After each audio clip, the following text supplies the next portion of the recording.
I would say it's our responsibility as leaders to grow those around us. I, as an individual, would probably consider it the most important work I do. Hello, everyone. Welcome to the Accelerate Your Performance podcast. I'm your host, Dr. Janet Pilcher, founder and president of Studer Education. Today, we're going to delve into a very important topic, leadership excellence, and more specifically, leadership development. Why is it so essential anyway? I imagine you already have some thoughts on that, but let me share a few reasons with you off the top of my head. First, effective leaders set the tone and create a positive culture throughout the entire organization. Second, they lead with data and they measure results. Third, they create systems and structures that support our students and staff. And fourth, as our guest highlights so clearly today, leaders multiply impact. To dive into this with me, I've invited Dr. Heidi Eliopoulos of the School District of Altoona in Wisconsin. Heidi has been in education for 25 years, serving as superintendent for the last 10. One thing that's evident about her, she believes strongly in the power of education as the vehicle that makes communities stronger. She's also passionate about our topic. So get ready to dive in with us and hear why leadership development is crucial, along with the tools and tactics she uses to do it. It's with great pleasure that I welcome Dr. Heidi Eliopoulos to our show today. And Heidi, oh my gosh, it's so great to have you on our show. I just have loved the work that we've done all these years and so happy to have you with us. Well, thank you. It is truly my pleasure and honor to be here. Absolutely. So we're going to talk about leadership because you're one of the best leaders that we've had and to partner with. And so let's just start there, Heidi. So sometimes we think of leadership development as a nice to have versus a must have. I think that's more important than ever that it's a must have. And so, and I know you do too. So can you talk about why it's a must have for you and your team? Without a doubt, as leaders, as much as we hate to admit it, we should not only acknowledge but embrace that not one single person of us, not any of us can do it alone, nor should we try. That's not going to make our organization the best it can be. And in fact, I remember so many years ago being at one of the Studer education events and hearing a leader I admire say, an organization with a hero is a sign of weakness. And I was a fairly young, newer leader at the time, and that caught me off guard because that was a new perspective that was new to me early on in my leadership. I had put that pressure on myself that I need to do it all and be it all for everyone.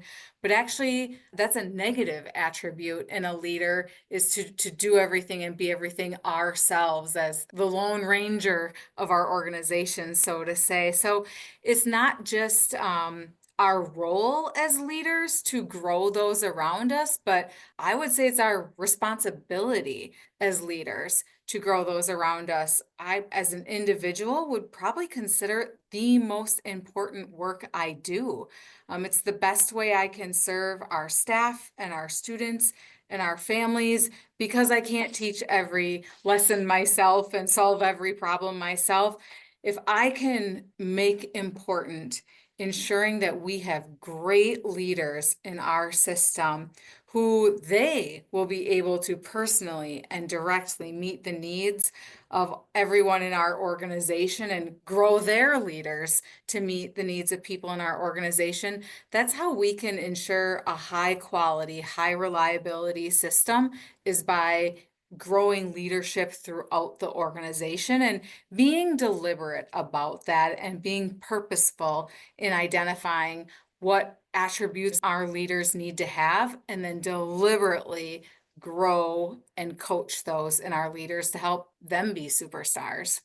Yeah, so good. And, as you were talking and you were talking about your role and what your role has become, as you gain that experience over time, I think Heidi, I'm in the same way. My job becomes more important for me to really provide the support to our teams, to make sure they're successful. And I don't think years ago when I started as a leader, I don't think I went into leadership with that frame of reference. But Agreed. I've learned, I don't know if you feel that way too, but over the years, I've really learned that I'm successful if the people that I lead are successful. And it's pretty difficult for me to be successful as a leader if I'm not providing that support to the teams that we lead. Right. I wish I could remember who to attribute this. Sometimes I joke about Pinterest wisdom. I see brilliant things on Pinterest and then have to save it so I remember it. But I read somewhere that before you're a leader, your focus is on growing yourself. And after you're a leader, your focus becomes on growing others. And that is so true in the work that we do, to become more outward facing and growing others in the love and the act and the service of serving all. Yeah, so good. I love that Pinterest. Yes. And what I do, what we get from just looking at quotes and really internalizing those in that way. And I love that. It's so important for how we mature ourselves through Yes. the process. Let's talk a little bit about some of the tools and tactics that you use. You've been applying the organizational excellence framework and the 9 principles, and you've achieved positive outcomes really through 2 organizations in your current school district now. Talk a little bit, Heidi, about, what do you think are some of our most successful tools that have helped you move your teams to get positive results? Yeah, so in terms of the tools and tactics that really focus in on culture, one of the things that we do is we spiral the tactics, so we revisit them every year. But even before that shared learning and that shared practice, we embrace that we can't give to others what we don't first have ourselves. So as a leadership team, when we come together, there's 16 of us. We come together and we understand the importance and the role of us having a culture among our team first before we even engage in our growth around the tactics. So, what we've done as a leadership team is we've identified collective commitments and we have agreed upon the definition for each of those collective commitments. But then we take it one step further and we actually do short cycles in a monthly self-assessment of how we are keeping our commitments to our collective commitments. As a team, how are we doing in each of these areas? And we self-rate. And then every single month, we look at what were the outcomes and where do we need to adjust. That has led us to some understandings of some additional work that we need to do in certain areas. It's helped us focus on what our needs are. We've done things where we have taken our definitions and we've unwrapped them as a team to ensure that we're really similar in our understanding of the granular pieces of each of these commitments. And that has led to some pretty cool growth. We started the year on a scale of 1 to 5. Our first self-assessment, we were 3.9. This last month, our self-assessment, we had grown to a 4.6 out of 5. And that's from deliberate and genuine work together to develop our culture as a team first, both how we work together in our meetings, but actually then when we go out to the greater system, how are we continuing to lift up that positive and productive team culture that we establish in our meetings, but then carry throughout all of our work. So that's how we've established our culture as a team. And then there's 3 specific culture tactics that we have spiraled throughout our leader development. Our leader development is the full team once a month for 2.5 hours. So one is rounding. We come back to rounding actually twice a year and spiral back about what is the purpose of rounding? How can we ensure that our rounding is authentic and meaningful? What are we doing to ensure that we're getting actionable feedback? And then what are we doing with that feedback? How do we report back to our colleagues and our staff members to understand we are all engaging in this process? We heard what you said, and here's what we're doing about it. Yeah. That's one that we do. The second tactic that we spiral at least every year is reward and recognition. That was an area where we really wanted to grow as a team. So last year, our short cycle was on counts of reward and recognition. So we have a deliberate focus on how we reward and recognize. There are some things that are for everyone, like years of service. We honor commitment to the organization.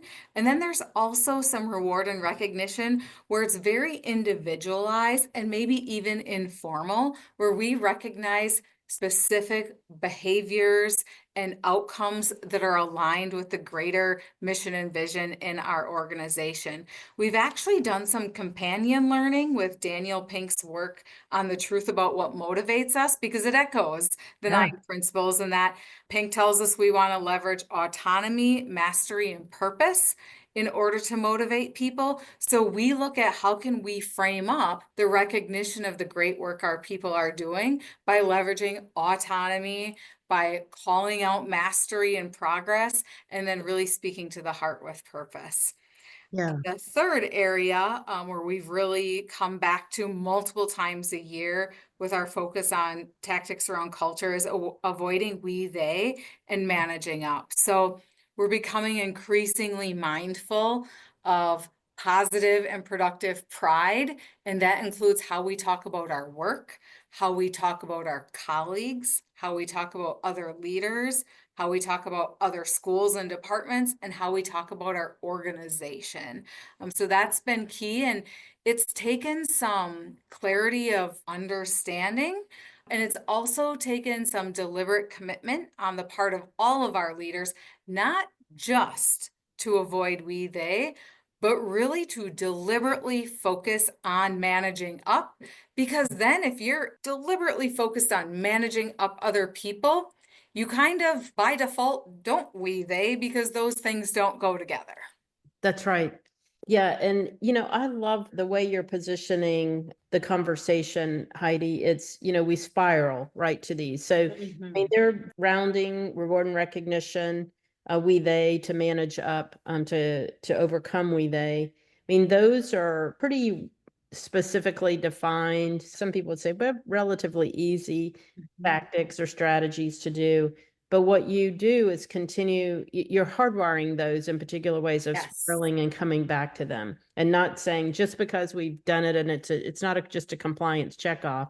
It's really coming back and making sure when we're doing this, we're getting value add from it. That's kind of what I'm taking away from it, Heidi. 100%. In fact, each year for our leadership team, we identify a mantra or a theme. Last year it was about bold leadership.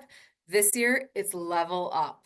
So, yep, we've talked about rounding before. And how do we level it up? How do we take it to the next level and really leverage the effectiveness of these strategies? We don't have to come up with something new and crazy every single year. These things work. So we're Yeah. just going to keep revisiting them and making them better and having them be a part of the way we do business around here. Yeah, it's your habit of practice. It's in our DNA. That's what we do Yes. each and every day. So good. Let's talk a little bit about the tools. So we talked about culture, and then let's talk about the tools that you use for strategic execution and how you execute the work that you do in order to achieve your results. Yeah. So we go back to over and over leveling up and continuing to use our scorecards for improving our outcomes. We added short cycles to our scorecard process this year. So we started off last year with the reward and recognition, this year with our collective commitments. We leveled that up by every leader had to identify a key metric that is important to them and their prioritized outcomes. So one small group of leaders used attendance data. Other leaders pulled a metric from professional learning communities. And so everyone identified that key metric and engaged in short cycles that were aligned with their scorecard. And then our directors, who also serve as the coaches for the different parts of our scorecard, they formed small groups and provide monthly coaching to the principals so that we're not just doing it, but we're practicing it and practicing it in ways that include feedback and encouragement and correction when needed. Very fitting for me, I can tell you firsthand, practicing a bad golf swing does not make you a better golfer. So practicing those short cycles in work that is meaningful to us, but with that authentic feedback to help us become skilled at it has been a valuable process for us. And we're leveling it up again next year. Next year, leaders are going to create short cycles for at least one outcome per strand. So they'll have it up to 4. And then beyond that, the year after that, we're going to level it up again so that there's short cycles for every outcome on the scorecard. And we'll just keep leveling it up. Then we'll go from the leadership team to individual committees and leadership teams within buildings. We'll have short cycles until that too just becomes something that we do, because we know the more narrow our outcomes can be and the more frequently we check our progress and adjust, that we are going to experience better results sooner with that approach. Also, So, for our leader development, just most recently, we broke up into small groups and did some practicing and some exercises where principals identified 2 mid-year outcomes, and they prepared a mini, I used the word presentation, but it was informal. They talked through their results. They talked through what they did specifically that directly gave them those results. They talked about where maybe they fell a little short than where they thought they would be at mid-year and why that was, and then how they could adjust. So that was, again, good practice among colleagues in how to talk about data. It was structured reflection that may or may not have happened without that structure. It was colleagues practiced asking questions and giving feedback and engaging in shared problem solving. It was a little bit of a practice to then go back to certain teams or staff and practice having that sort of dry run to talk about their data before going to the bigger group. And so not only were they practicing strategy execution, but they were also collaborating and engaging, shared problem solving, and learning from each other, which again goes back to leader development and why we do it. yeah. So, I mean, so good. There are a couple of things, Heidi, that I think are really important for our listeners. One, as you were talking about right now, first of all, you don't have to take everything. Like you're taking one piece at a time. So you're chiseling away. So we're going to take one strand and we're going to look at a metric and we're going to really have conversations around that. And then we're going to add to, and we're going to add to, and we're going to advance that to the point that we basically have more of a holistic picture. But when we have that holistic picture, we're able to hardwire that because it now becomes just part of our practice. I think Yes. that's so, so important. It's so, so important because sometimes we feel like we have to accomplish it all at one time. And when we do, we usually fail because it's Too just too much. much for people. Yep. Does that make sense there? Absolutely. And it actually goes back to the very start of our conversation when we said an organization with a hero is a sign of weakness. This is how we're building that enduring greatness throughout the entire organization by building up the skills one step at a time and getting feedback and learning how to do it well and then scaling it up after we have it. Yeah, so good. So good. And I'm sure your leaders appreciate it. I'm sure they appreciate the structure, the probing, their ability to engage with each other. So let's talk a little bit, as you as a superintendent. So as you're working with your team and as you're continuing to do this work, what difference has it made for you as a superintendent and a leader? Personally and selfishly, seeing leaders grow, I would call the most gratifying part of my job. It's become my most important priority and my most important service to our system. When we grow our leaders, there's a domino effect onto others because they then grow the leaders around them. Our leaders not only serve others better, but they engage in work that grows the people around them as well. And as educators, all we have ever wanted to do is make a difference. And so that's what this does for me is I get to see the results of our leaders' leadership in our schools and in our departments. One of the most joyful experiences I had this school year was seeing the outcomes out of our elementary school. We had been on a downward slide, and through amazing hard work of the leaders at our elementary school, and then the followership and leadership that they evoked in the elementary school, our outcomes for students are taking off. And I feel so much joy with that for our students, for our families, these young learners who now have a stronger foundation academically, socially, emotionally, behaviorally. They have this strong foundation as they continue on their educational career. And I get to look at that and go, our leaders did that, our staff did that, our people did that. And maybe, just maybe, I got to play a little tiny part in springboarding some of that work. Our having strong leaders in an organization is foundational to improvement. And I get to be a part of making that happen. And that feels pretty darn good. Yeah, it really does. And you alluded to it a little bit, Heidi, but at the end of the day, as we're leading and providing leaders with that support, seeing their growth and development, seeing them be able to affect their teams, teachers and staff in particular ways, our district services area is really providing good service to the people that they serve each and every day. At the end of the day, it's about the impact on students Yes, and families. And so if you'll absolutely. close today, you alluded to it a little bit, but how has this really made a difference for the services that you provide to the students and families? So a major focus of our leader development is getting better at improvement, at collaboration and alignment. What's really fortunate about the way our district structure is, we're a medium-sized district. We're like 1,800 students, but we have one elementary school, one intermediate school, one middle school, one high school. So everybody's a railroader, and all of our fourth graders become all of our seventh graders, who become all of our ninth graders. So it's one system. And this work that we're focusing on, improvement, collaboration, and alignment, has contributed to creating really a school system. As our students and families travel through our school system, we look at the work we do through the lens of the student and family experience. We're working to be a high reliability district, and this leader development is helping with that. We want that no matter which school or grade level or teacher, students will learn and grow because we're prioritizing those guaranteed practices and experiences across our entire system. And the experiences build upon each other, and they evoke success, collaboration, they advance our outcomes. They also evoke confidence in our system when the work we do with our families and the experiences our families are going to have is predictable. That helps all of us.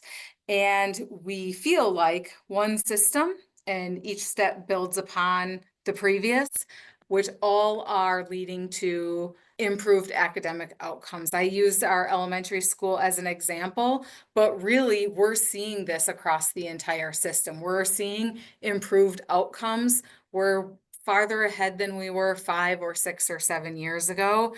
And that's the ultimate end game, is the growth for our students, outcome for our students. And the early stages of that is the leader development to propel the entire system forward.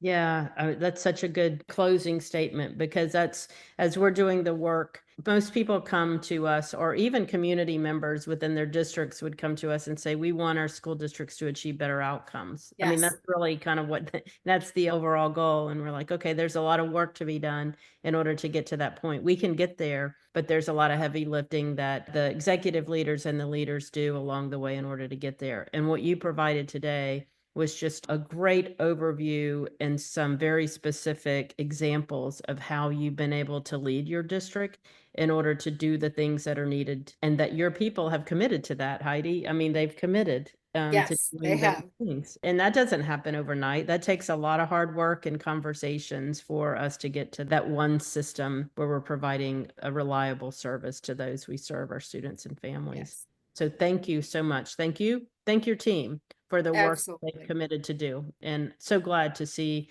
you all making the impact that you are with the students and families in your area. Thank you for Yes, being here today. Sure appreciate the work you do. absolutely. And thank you, and to everyone at Studer for the ways that you've helped us grow. We are grateful for that. Thank you, Heidi. Thank you, Heidi, for emphasizing that leadership development is a must-have, not simply a nice-to-have. The work you do in Altoona is a testament to your team's commitment to creating a culture of excellence. Thank you for investing in your leaders and making such a profound impact.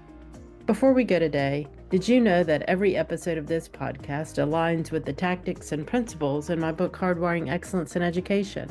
To support you in creating great places to learn, work, and succeed, I'm offering a free on-demand book study to go along with it. It includes discussion guides, video summaries, and interviews with leaders who are applying the principles and achieving great outcomes. This book study is my gift to equip you to multiply your impact, just like Heidi did. Please find the link in the show notes. And as always, thank you for tuning in to this episode of the Accelerate Your Performance podcast. I look forward to seeing you next week as we continue to work together to develop leaders and achieve organizational excellence. Have a great week, everyone.